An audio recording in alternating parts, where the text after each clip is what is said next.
নমস্কার বন্ধুরা।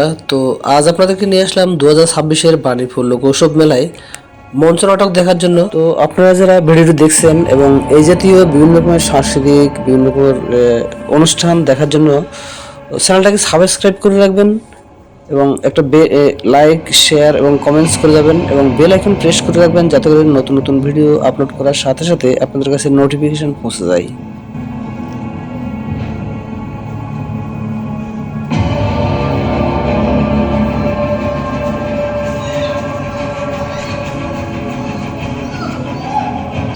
একা এবং কয়েকজন। রচনা স্বপন দাস, আলোক সম্পাদে আকাশ মুখার্জি, শব্দ সংযোজনায় শুভব্রত ভট্টাচার্য, নির্দেশনা সঞ্জয় ব্যানার্জি।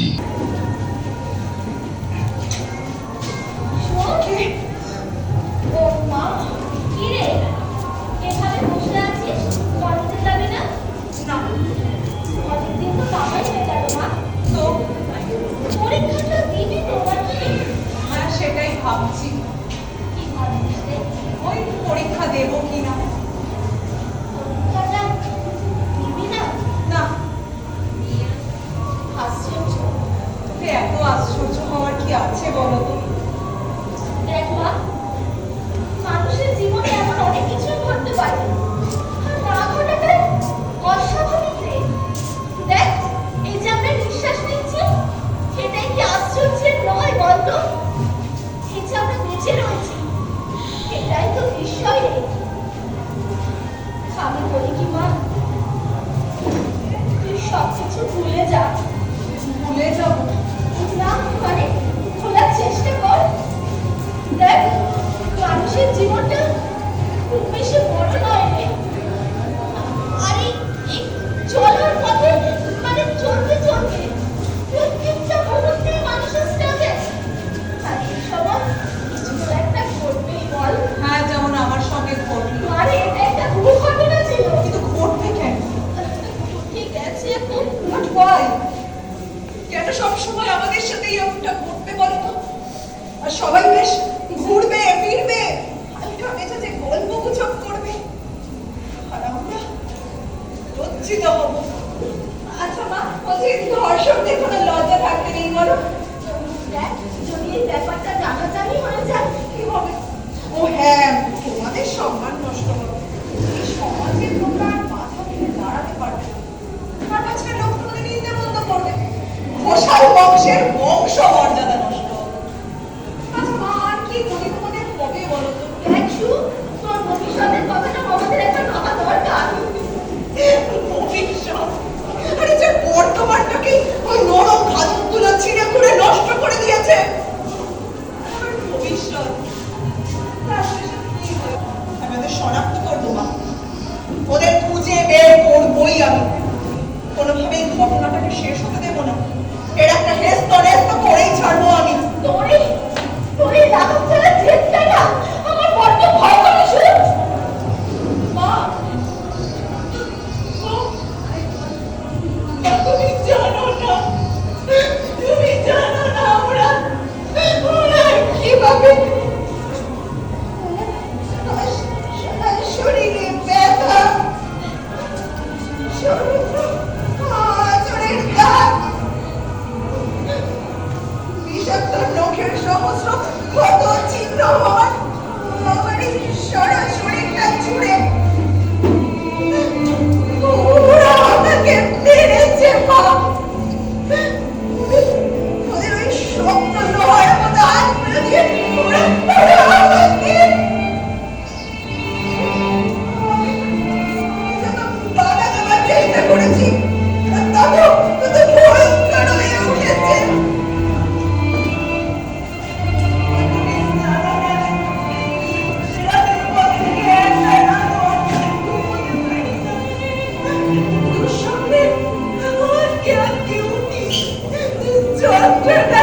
চিৎকার করে কালি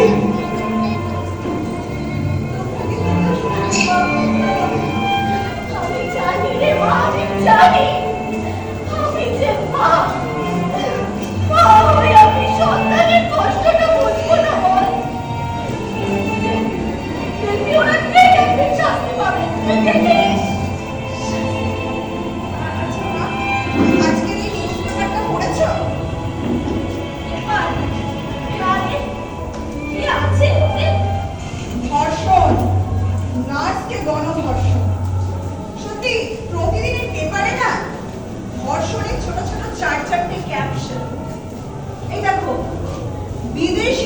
নিশ্চয়ই না।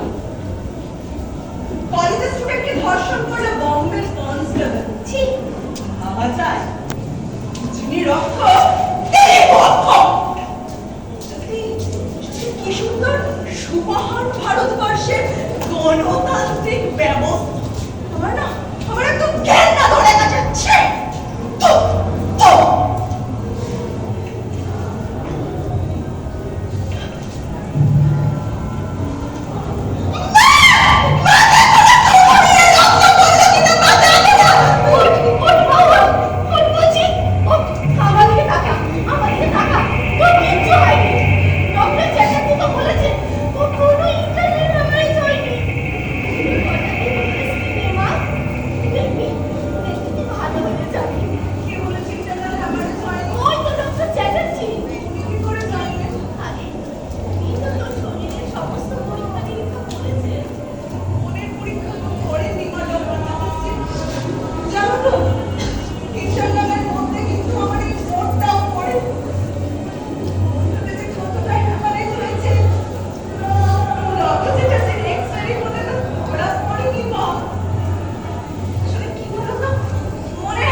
বাবাদের ভীষণ কষ্ট। এই যৌবন বয়সে এইরকম একটু আধটু তো হবে। আরে এই বয়সটাতেই তো একটু আধটু ফুর্তি ফার্তা করবে নাকি?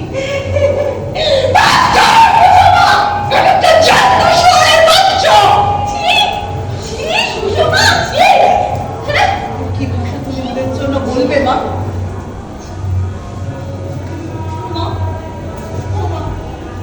আমি তো কোনোদিন কাউকে গান বন্ধ করিনি বলো।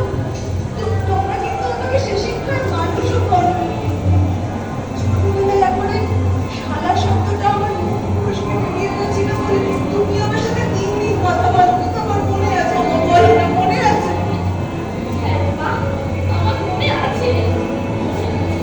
আর আজ তোমার শ্বেতা স্ল্যাং ইউজ করে তোমার সামনে দাঁড়িয়ে বিশ্রী অঙ্গভঙ্গি করে একে তাকে দোষারোপ করছে। তুমি খুব অবাক হচ্ছ মা, বলো?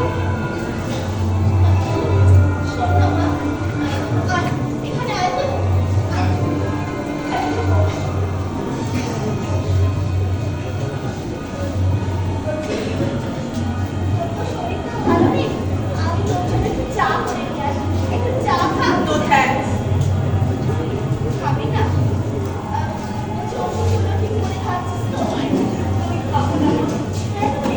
আমার এই রোগ কিন্তু মুখে সারবে না।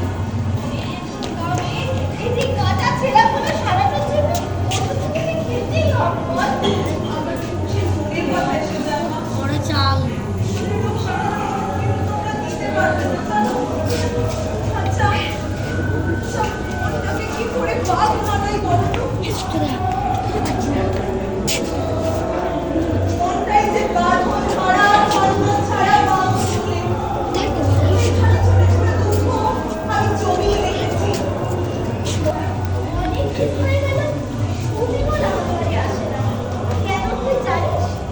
জানি না।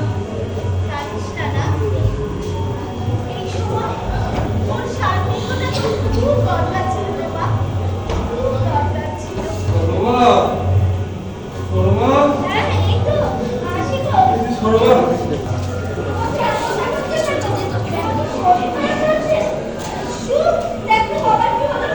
কি হয়েছে বাবা?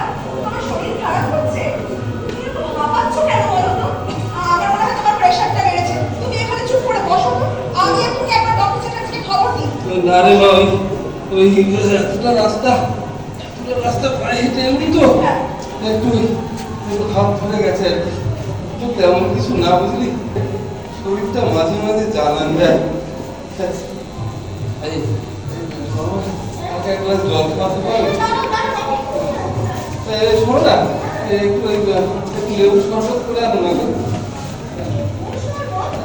বড্ড ঠান্ডা খেতে চারদিকে, কি গরম পড়েছে বলো তো। এটা ফাল্গুন মাস কেউ বলবে দিনকাল কেমন হচ্ছে, পাল্টেই যাচ্ছে। তুমি দেখেছো শোনো, কি গো এরকম মাছের ওপর মুখের দিকে তাকিয়ে কেন কিছু বলতে? আমাকে আমি আমার কি আমাকে কি বলে জানো, সেলিব্রিটি ভিড় করে দাও না একটু তাড়াতাড়ি শরবতটা।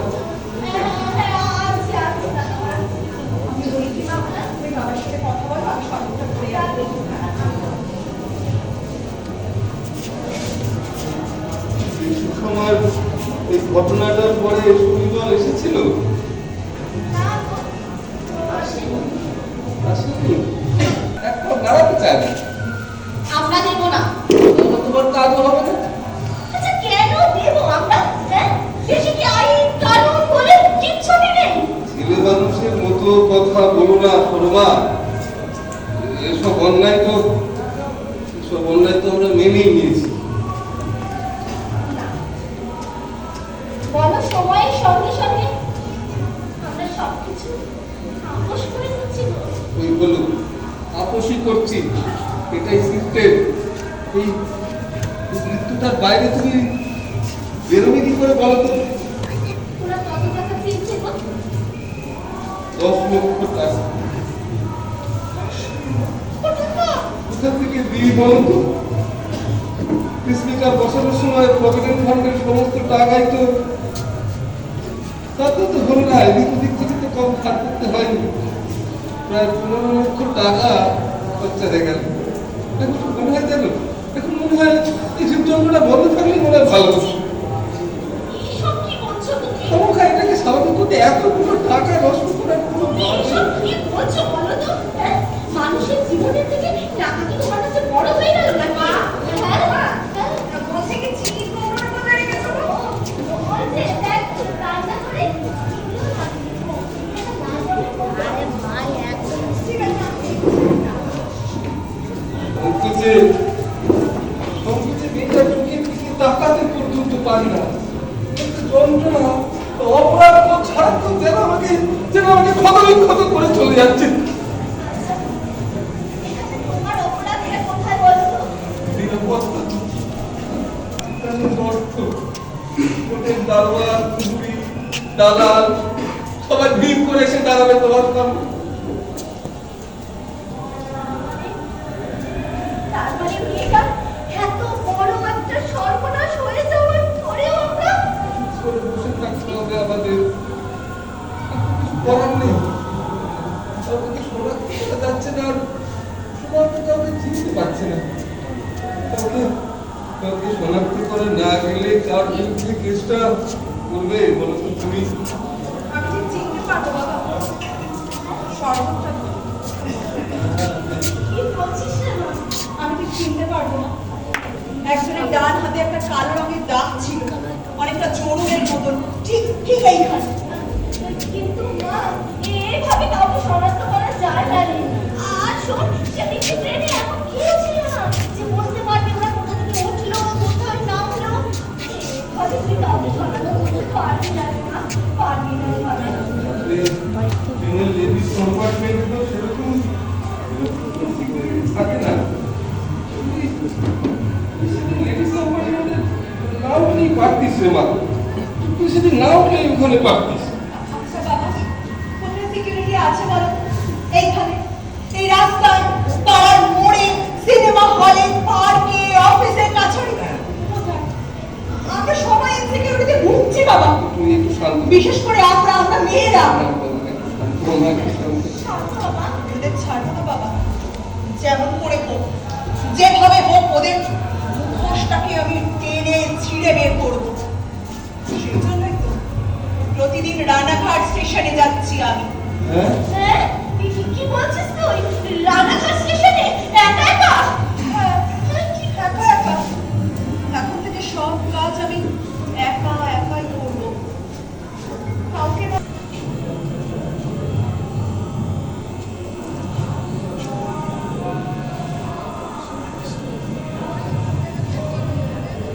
নমস্কার, আমি সুকুমার জোসা। নমস্কার। আপনাদের জন্য আপনি আমাকে চিনলেন না? আপনি আজকে আপনার মেয়ের জন্য থানায় গেছিলেন না? ওখানেই আমি আপনাকে দেখেছি। আচ্ছা, আসলে আপনার মেয়ের সমস্ত কেস হিস্ট্রি আমার জানা আছে। স্যার আজকে যেভাবে আপনার কাছ থেকে টাকাটা চাইলে ওটা আমার ঠিক ভালো লাগে। কেন উনি আপনার কাছ থেকে টাকা চাইবেন বলুন তো? আপনি ভালুসর থানায় চাকরি করেন? হ্যাঁ, এই বছর থেকে করে জয়েন করেছি। বসুন না। Thank you. আপনি বসুন না। ভালোই করেছেন। আপনাদের মতো মানুষদের এই ধরনের ডিপার্টমেন্টে বড়ই প্রয়োজন। আমরা আর কি বা করতে পারছি বলুন? এই ধরুন সবই সিস্টেমের ব্যাপার, জানেন তো? এই যে আমি আপনার এখানে এসেছি, এটা যদি আমার স্যার জানতে পারে তাহলে আমাকে ছাড়বেনই না। আর ধরুন ওই টাকা চাওয়ার সময় যদি আমি অপোজ করতাম তাহলে একেবারে মানে বিপ্লবী অতি বিপ্লবী বলে ব্যঙ্গ বিদ্রুপ করতেন আর বাকি স্টাফেদের লেলিয়ে দিতেন আমার পেছনে। আসলে সবাই তো ভাগের অংশীদার না, স্বার্থে দান করলে কেউ কি আর ছেড়ে দেবে আমাকে? তাহলে এইভাবে আপনি ওখানে চাকরি করবেন কি করে? এইভাবে আপোষ করে দেওয়ার এছাড়া উপায় কি আছে? সাধারণ মানুষরা তাহলে কিসের ভরসা আপনাদের কাছে যাবে বলুন? দেখায় না বললে না আজকাল তো পুলিশের দ্বারস্থ হয়। দেশের সাধারণ নাগরিকদের নিরাপত্তা দেওয়ার দায়িত্ব তো আপনাদের। ওইসব কথা সংবিধানে লেখা থাকে। বাস্তবে না কিছু হয় না, জানেন? কিছু হয় না। ধরুন ধরুন আমি একজনকে অ্যারেস্ট করেছি, আমি বুঝতে পারছি অপরাধটা ওই করেছে, ওই অপরাধটা আমি নিশ্চিত। আমি একটা এফআইআর করবো বলে একেবারে মনস্থির করে ফেলেছি, চার্জশিট তৈরি করে ফেলেছি। হঠাৎ ফোন আসবে, তোকে ছেড়ে দিন, ওপর মহলের চাপ। সালা। sorry, মুখে বেরিয়ে গেছে। কিছু মনে করবেন না। আসলে মানে সব জায়গায় সর্বত্র ওই একই সিস্টেম। ওই যে মানে আপনি পুলিশের চাকরির ক্ষেত্রে আমি বলছি যে সব জায়গায় সর্বত্র বলছিলাম না সিস্টেম। সিস্টেমের মধ্যে আপনাকে আসতেই হবে, আপনি চান বা না চান এই সিস্টেমের মধ্যেই আপনাকে থাকতে হবে। এর বাইরে আপনি বেরোতে পারবেন না। দেখেন, আমি আপনার কাছে এসেছিলাম একটা প্রস্তাব। হ্যাঁ, প্রস্তাব। আপনাকে একটা মিথ্যের আশ্রয় দিতে হবে। হ্যাঁ, সত্য উদ্ঘাটনের জন্য এইটুকু মিথ্যে বললে আমার মনে হয় না আপনার কোনো অপরাধ হবে। কি প্রস্তাব? আপনাকে আমার স্যারকে বলতে হবে যে আপনি আমাদের পরিচিত, পূর্ব পরিচিত, মানে আপনি আমার বাবার বন্ধু। ব্যাস। কেন এমন বলবো? তাহলে আমার স্যার আপনার কাছ থেকে অতগুলো টাকা চাইতে পারবে, আর বাকিটুকু আপনি আমার উপর ছেড়ে দিন, আমি অ্যাক্টিভ ফ্যাক্টিভ করে বাকিটা ম্যানেজ করে নেব, বুঝলেন? কিন্তু আপনি কেন আমাদের জন্য এতটা করতে যাবেন? মনে করুন এটা আমার কর্তব্য, একজন পুলিশ অফিসারের কর্তব্য। শুধু শুধুই কি তাই? শুধু তাই বললে মিথ্যে কথা বলা হয়। এর পেছনে আরেকটা কারণও আছে। আসলে আসলে আমার ছোট বোন ধর্ষিতা হয়ে আত্মহত্যা করেছিল। অফিসার, আপনি আপনি আমাকে আপনি বলবেন না, আপনি আমার নাম ধরে ডাকবেন। আমার নাম সৌগত বসু। আচ্ছা, জানেন, এই পুলিশের চাকরি নেওয়ার পেছনে না এইটাও আমার একটা বড় কারণ। ওই অপরাধীদের আমি ছাড়বো না। I have to find out the criminals. যাকে আপনি আপনার মেয়েকে একটু ডাকুন না, আমি ওনার সঙ্গে কথা বলতে চাই, ওটা প্রশ্ন করতে চাই। হ্যাঁ, তুমি ভাই সৌগত বসু বাংলাদেশ থানা থেকে আসে। আপনি বসুন। ঠিক আছে, কি জানতে চাও? আরে আপনি বসুন, আমি বলছি। বলছি তো ঠিক আছে। হ্যাঁ, একটু রিল্যাক্স থাকার চেষ্টা করুন মিস ঘোষা। রিল্যাক্স। ইয়েস। জানি এবার কি বলবেন, বলবেন যেটা ঘটে গেছে ওটা একটা অ্যাক্সিডেন্ট, ভুলে যান, তাই তো? না, আমি আপনাকে ভুলে যেতে বলবো না। ভুলে যাওয়া মানে তো সমস্ত ঘটনাটা মনে মুছে ফেলা, ছেড়ে ফেলা। তাহলে তো প্রতিহিংসাটাই নষ্ট হয়ে যাবে। প্রতিহিংসা? হ্যাঁ, আপনাকেই তো ওদেরকে শনাক্ত করতে হবে, আর এই ব্যাপারে আপনাকে সাহায্য করবো আমি। এনিওয়ে বলুন আপনি কি জানতে চান? হ্যাঁ, আচ্ছা সেদিন আপনি কোথা ফিরছিলেন? রানাঘাট মাসির বাড়ি থেকে। রাত তখন কটা হবে? রাত ধরুন প্রায় 10:30। ওরা কোথা থেকে কম্পার্টমেন্টে উঠলো? শিমুরালি স্টেশন থেকে। শিমুরালি স্টেশন। আচ্ছা আচ্ছা আচ্ছা, কম্পার্টমেন্টে তখন আর কেউ ছিল? কে ছিল? ছিল কে ছিল? একজন বৃদ্ধা বিধবা মহিলা। আচ্ছা আচ্ছা, কম্পার্টমেন্টে উঠে ওরা প্রথমে কি করলো? ওরা অশ্লীল ভাষা বলছিল, বিশ্রী অঙ্গভঙ্গি করছিল।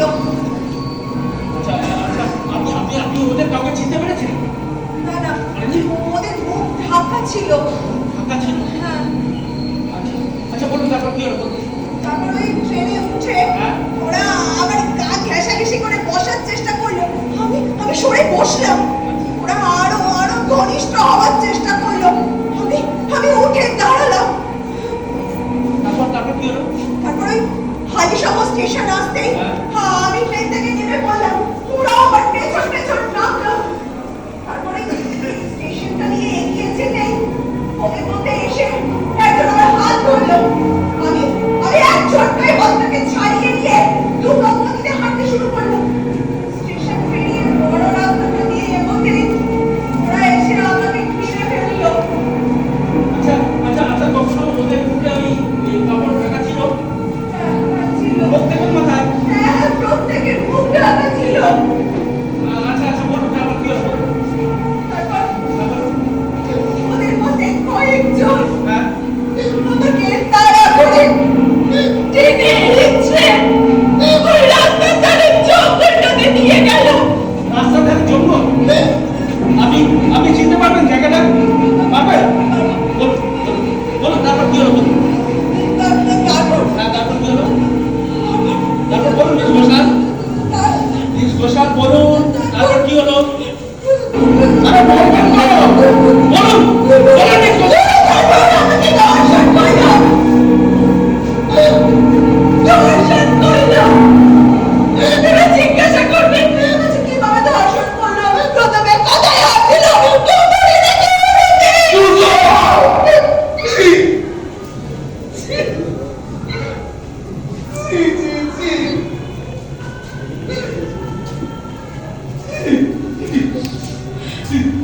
এবার নিশ্চয়ই জিজ্ঞাসা করবেন, আচ্ছা ওরা ঠিক কতক্ষণ ধরে আপনাকে ধর্ষণ করলো? ঠিক ঠিক কিভাবে ধর্ষিত হলেন আপনি? নিশ্চয়ই ধর্ষণের একটা বিস্তারিত বিবরণ জানতে চাইবেন কি তাই তো? না না না না, আমি আর কিছু জানতে চাইছি না আপনার কাছে। আপনি একটু শান্ত হন। নানান কারণে আপনি অস্থির হয়ে আছেন, আর এটাই স্বাভাবিক। আপনার যা রোগ হয়েছে, এই রোগের ডাক্তার আপনি নিজেই। আপনাকে নিজেকেই এই রোগ সরাতে হবে, রীতিমতো লড়াই করে। আর যে লড়াই আমি দেখতে পাচ্ছি আপনার মধ্যে, শুধু করে যাবেন যে। আপনি একটু শান্ত হয়ে বসুন তো। মাথাটা হঠাৎ ঘুরে গেছিল। কি আপনার গায়ে তো জ্বর? হবে হয়তো।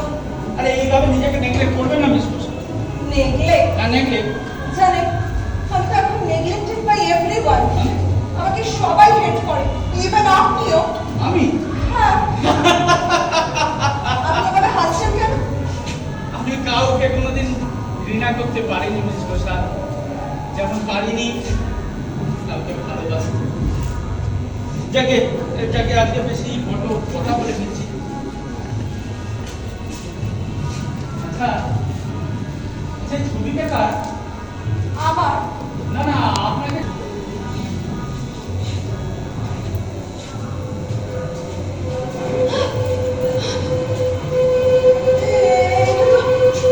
এটা তো সেই ছবি। এটা তো সেই জিনিস যেটাতে সাদা ফুলের মালা ঢাকা ছিল। আমি কোথায় পেলাম? কোথায় পেলাম? কোথায় পেলাম? রিল্যাক্স রিল্যাক্স রিল্যাক্স রিল্যাক্স হও। আরে এটা আমাদের অনুসন্ধানের প্রথম ধাপ, ফার্স্ট স্টেপ। এরপর একটা একটা করে সিঁড়ি ভেঙে আমরা অনুসন্ধানের শেষ পর্যায়ে গিয়ে পৌঁছব। আপনাকে আমি কথা দিয়ে যাচ্ছি মিস ঘোষাল, ওই অপরাধীরা আমার হাত থেকে রেহাই পাবে না। নেভার, কিছুতেই না। যাকে আজকাল আপনি সুষমা। আপনি আমাকে সুষমা বলে ডাকতে পারেন। সুষমা, সুষমা, আমি আপনাকে ভুলে যেতে বলবো না। আপনার মনের মধ্যে এই লড়াইটা চলতে থাকুক অবিরাম। আমি খালি চাইবো এই লড়াইতে আপনি জয়ী হন। আপনি যেন আবার আপনার পুরনো জীবনে ফিরে আসতে পারেন।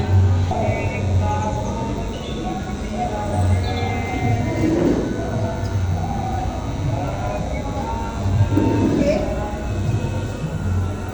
ভুবন, ভুবন ছাড় বলছি, ছাড়। যা বাবা, এই তুই কি করে বুঝতে পারলি যে আমি?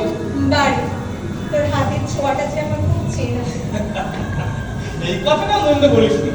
হ্যাঁ শুনলাম মাসি আর চাউমিন বানিয়েছে তো। আজ তো সানডে না, আর সানডে করে আমার ভাই যে ওই চাউমিনের লোভে মাসির কাছে ছুটে আসে, তা তো আমি জানি। যাকে যা কাজ কর, আর মাকে বলে দে। আমার মনের কথা বলে ফেললি। দাঁড়া, মাসিকে একবার বলে দিই। হ্যাঁ, মাসি, মাসি বানাও। বলি নাকি বলতে বানানো শুরু করে দাও। কি বানাবো রে? আরে আসলে যা বানাও আর কি। চাউমিন, ঠিক আছে বল আসছি। ঠিক আছে, ঠিক আছে।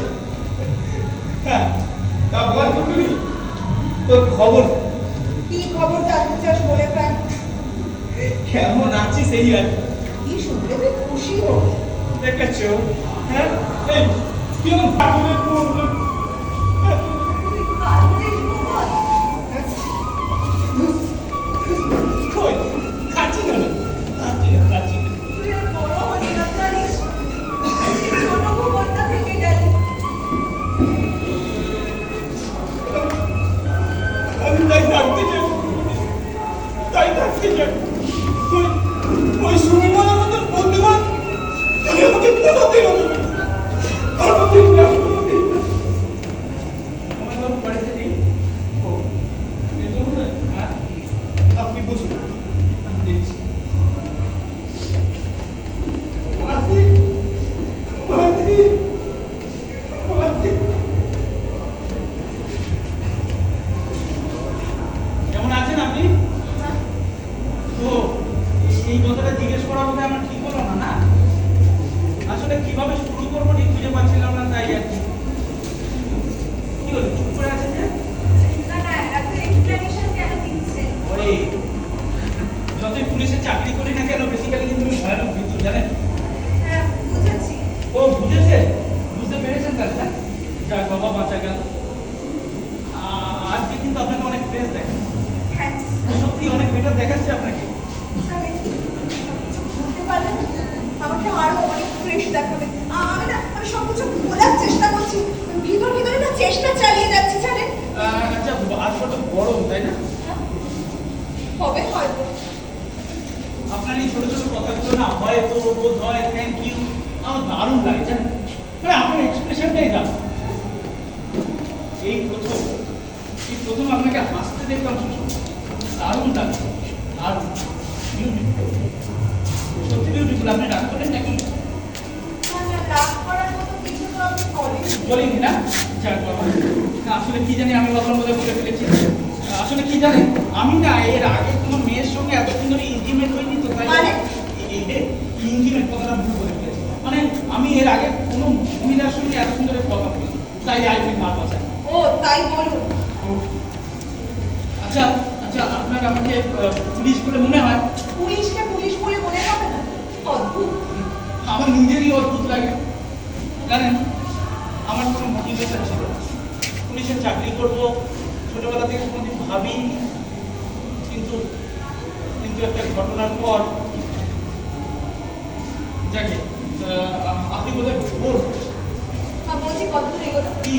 আপনার ইনভেস্টিগেশন? ও হ্যাঁ, আচ্ছা আচ্ছা, আপনাদের বাড়িতে সচরাচর কারা কারা আসা যাওয়া করেন বলুন তো? মানে? মানে বাইরের লোক আর কি, আউটসাইডার। ওই তো ভুবন, মানে আমার মাসির ছেলে। আপনি একটু আগে দেখলেন না ওনাকে? ও ওনাকে? হ্যাঁ হ্যাঁ। না না না না, আমি ওনার কথা বলছি না। তাহলে? আমি বলছি অন্য কেউ। ও ওই তো সুধাংশু জেঠু, অনিমেষ দা আর পাড়ার ক্লাবের সুজন, এরা মোটামুটি বাড়িতে যাতায়াত করে। ওই পাড়া যখন ব্লাড ডোনেশন ক্যাম্প হয়, হ্যাঁ। তখন বাবা থেকে ইংলিশে চিঠিপত্র লিখতে। ও আচ্ছা, ও হ্যাঁ, ধর্মদাস। অন্য হ্যাঁ, থেকে। আমাদের গ্রামের ওখানে থাকতো। বাবাকে খুব ভক্তি শ্রদ্ধা করে। বয়স কিরম হবে ওনার? আর ধরুন 50-52। আচ্ছা, লাস্ট কবে ধর্মদাস আপনাদের বাড়িতে এসেছিলেন? ঠিক মনে নেই।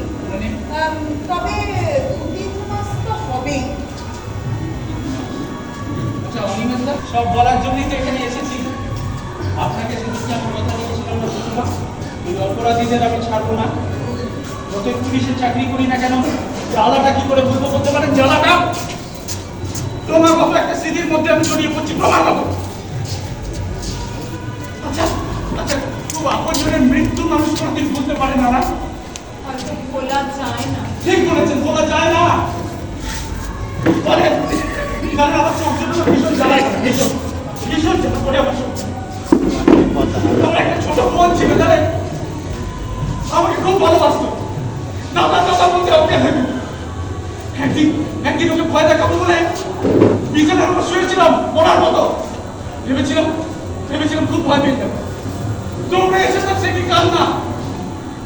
ধরপড় করে ওকে বুকে জড়িয়ে ধরেছিলাম, বলেছিলাম দেখ খানে পড়, দেখ দাদা বলে দেখ, দাদা বেঁচে আছে, দেখ গায়ে হাত দিয়ে দেখ, দেখ না দেখ পড়, দেখ।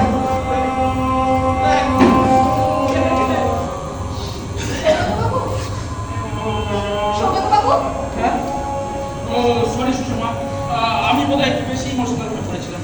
আসলে আসলে পুলিশদের বোধহয় ইমোশনাল হতে দিই না। না না, তা কেন? ইমোশন না থাকলে তো মনুষ্যত্বই থাকে না। আবেগ মানুষকে ভালোবাসতে শেখায়। দেশের প্রতি ভালোবাসা তাকে সে আবেগ থেকে জন্ম নেয়, তাই না? দারুণ বললেন আপনি। আরে আপনার মতন এমন গুছিয়ে কথা বলতে আগে আমি কাউকে দেখি, এই জন্যই আপনাকে একটা কার আছে রে? যে তো বিশ্বাস করুন, হাতের কলম দাগ আছে। কালো দাগ, হাতের কলম আছে। অনেকটা চুলমের মতো। আপনি বিশ্বাস করতাম, আপনি বিশ্বাস হ্যাঁ, করতাম। তখন ভাবুন, উঠে আসতে পারে। হাতের কলম দাগ আছে। দাগ, অনেকটা হলুদের মতো। হলুদের মতো। হ্যাঁ, বলুন, আরে আপনি নিজেই দেখাই আমার কথা মনে করেছেন, ভাবুন, মনে করার চেষ্টা করুন সুষমা। মনে করুন, ভাবুন, ভাবুন।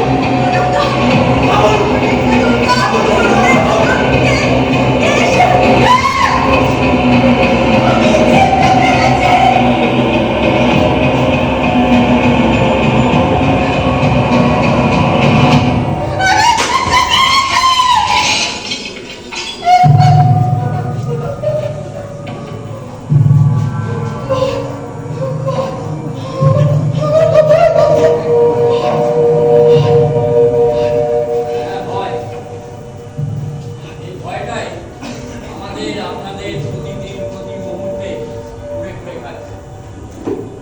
শত্রুদের যদি চেনা যায়, সমাজ বিরোধী লুম্পেনদের একটা পরিচয় আছে, কিন্তু পরম আত্মীয়ের মধ্যে যে অমানুষ পালিয়ে বেড়ায়, তাদের চিনবেন কি করে? আমাদের নাট্যকারের কলম এখানেই স্তব্ধ হয়ে গেছে। একা এবং কয়েকজন মিলে তাদের শনাক্ত করা সম্ভব নয়, তাই দায়িত্বটা আপনাদের কাঁধে তুলে